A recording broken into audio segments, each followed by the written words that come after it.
My name is Michael Parker, and I'd like to introduce you to my family, and I'm here to ask for your vote in the upcoming election.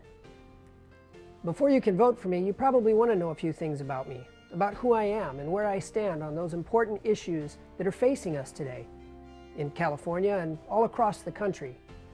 Issues that are important to us, like, is the Constitution important?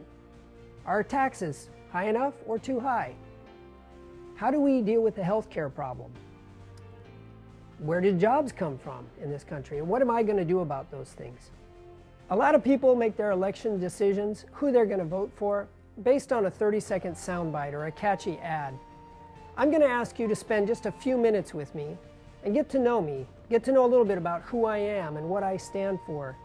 And after those few minutes, if what I have to say resonates with your soul, if it means anything to you, or you find yourself saying, I feel the same way, then I'm going to ask you to help me get the message out. Email your friends, send them links to the web page, paste it on your Facebook page or Twitter account. Help us get the message out to the residents of the 12th District and help us reach the voters. I'm convinced that if the people of our district hear what I have to say, we're going to win this election in November. We're going to represent your views fairly in Washington. We're going to make sure that every constituent of the district has a voice in politics, and not just the handful of special people that know Jackie Spear. I'm here to be your representative. I want you to know why I'm running. It wasn't because I needed something else to do. I work a full-time job. Like many of you, I'm going to school at night, trying to prepare for tomorrow's uncertainties. I have 3 teenage kids that I'm trying to keep up with. I volunteer on the local school board. It's not because I needed something else to do with my time. But these are uncertain times for America. We're deciding the future of our country and the direction that we're going to go as a people. That's too big of a decision to be left for chance. And when I looked at the ballot and saw that we had Jackie Spear on the left and no reasonable candidate on the right, I realized nobody speaks for me. There's not a candidate who represents my views. So I decided I'm going to do something about it. I'm going to step up to the plate. I'm going to be the change I'm waiting for someone else to become.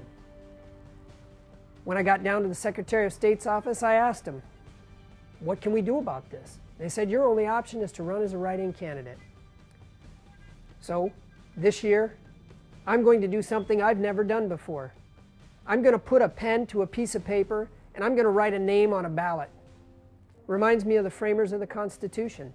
They each sat down and signed their name to a document.